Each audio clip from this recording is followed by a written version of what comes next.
अब देश बड़े संकल्प लेकर के ही चलेगा।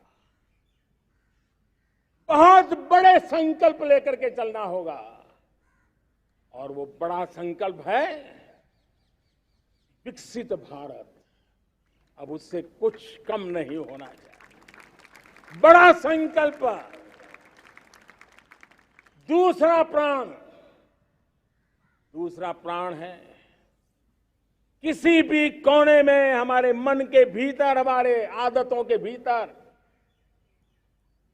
गुलामी का एक भी अंश अगर भी अभी भी है तो उसको किसी भी हालत में बचने नहीं देना। अब 100%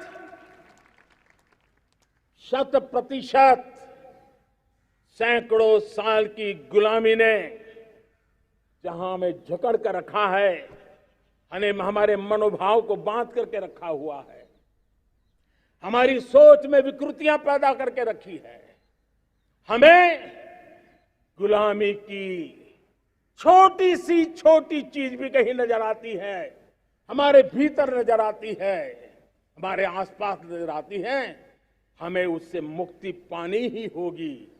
ये हमारा दूसरी प्राण शक्ति है। तीसरी प्राण शक्ति, हमें हमारी विरासत पर गर्व होना चाहिए। हमारी विरासत के प्रति, क्योंकि यही विरासत है जिसने कभी भारत को स्वर्णिम काल दिया था, और यही विरासत है जो समयानुकूल परिवर्तन करने की आदत रखती है। यही विरासत है जो काल बाह्य छोड़ती रही है, नित्य नूतन स्वीकारती रही है।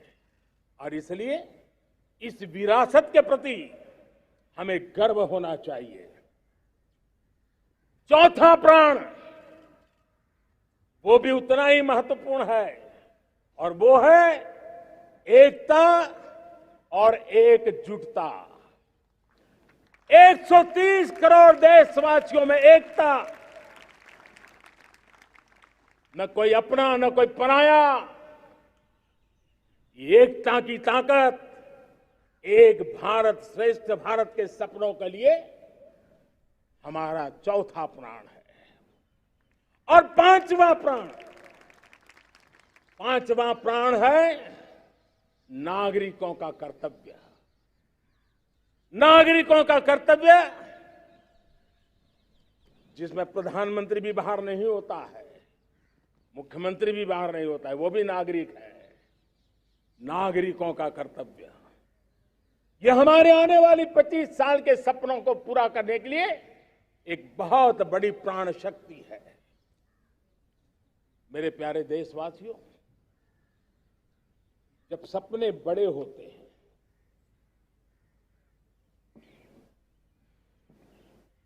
जब संकल्प बड़े होते हैं, तो पुरुषार्थ भी बहुत बड़ा होता है, शक्ति भी बहुत बड़ी मात्रा में जुट जाती है।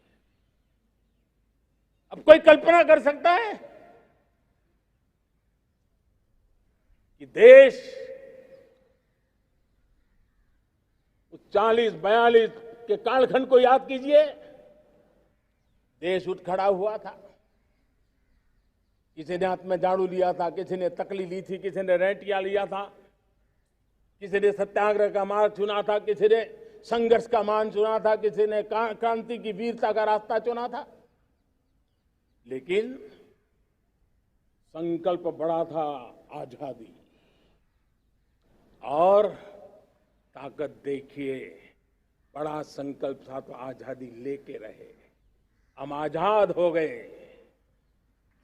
अगर संकल्प छोटा होता, सीमित होता, तो शायद आज भी संघर्ष करने के दिन चालू रहते। लेकिन संकल्प बड़ा था तो हमने हासिल भी किया। मेरे प्यारे देशवासियों, अब आज जब अमृत काल की पहली प्रभात है, तो हमें इस 25 साल में विकसित भारत बना के रहना है। अपनी आंखों के सामने और जो 20, 22, 25 साल के नौजवान मेरे देश के मेरे सामने हैं, मेरे देश के नौजवानों, जब देश आजादी के 100 साल मनाएगा तब आप 50-55 के हुए होंगे। मतलब आपके जीवन का ये स्वर्णिम काल, आपकी उम्र के ये 25-30 साल भारत के सपनों को पूरा करने का काल है। आप संकल्प लेकर के मेरे साथ चल पड़िए साथियों, तिरंगे झंडे की शपथ लेकर के चल पड़िए। हम सब पूरी ताकत से लगे आए। बड़ा संकल्प, मेरा देश विकसित देश होगा, डेवलप कंट्री होगा।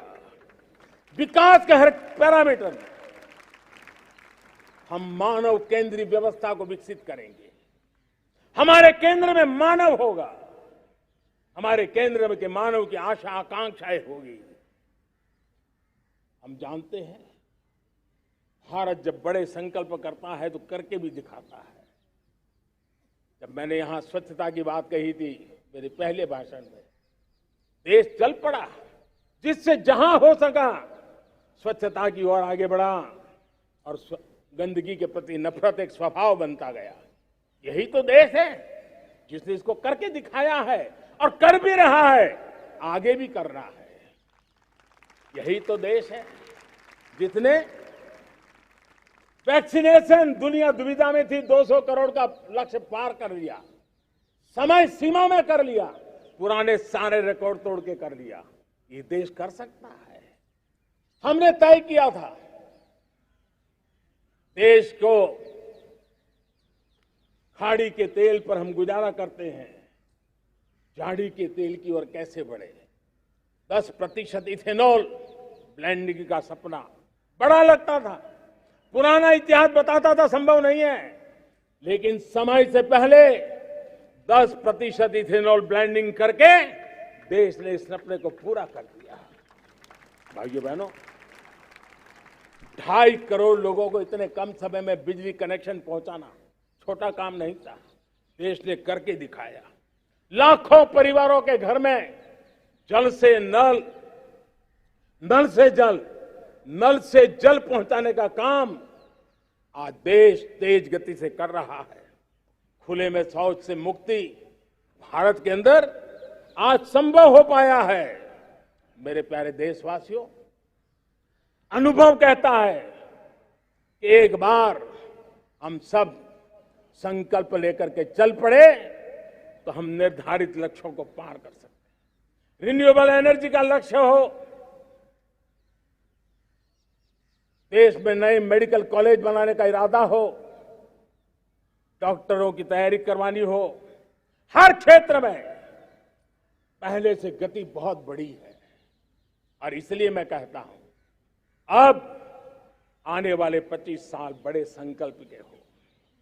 यही हमारा प्राण, वही हमारा प्रण भी होना चाहिए। दूसरी बात मैंने कही है, उस प्राण शक्ति की मैंने चर्चा की है कि गुलामी की मानसिकता। देश की सोचिए भाइयों, कब तक दुनिया हमें सर्टिफिकेट बांटती रहेगी? कब तक दुनिया के सर्टिफिकेट पर हम गुजारा करेंगे? क्या हम अपने मानक नहीं बनाएंगे? क्या 130 करोड़ का देश अपने मानकों को पार करने के लिए पुरुषार्थ नहीं कर सकता है? हमें किसी भी हालत में औरों के जैसा दिखने की कोशिश करने की जरूरत नहीं है। हम जैसे हैं वैसे, लेकिन सामर्थ्य के साथ खड़े होंगे, ये हमारा मिजाज होना चाहिए। हमें गुलामी से मुक्ति चाहिए। हमारे मन के भीतर दूर दूर 7 समंदर के नीचे भी गुलामी का तत्व नहीं बच रहना चाहिए।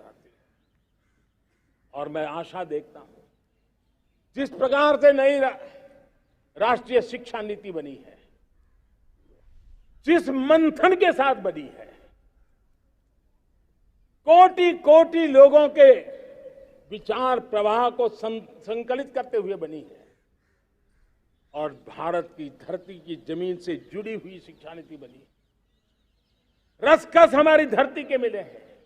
हमने जो कौशल्य पर बल दिया है, ये एक ऐसा सामर्थ्य है जो हमें गुलामी से मुक्ति की ताकत देगा। हमने देखा है कभी कभी तो हमारी टैलेंट भाषा के बंधनों में बन जाती है। ये गुलामी की मानसिकता का परिणाम है।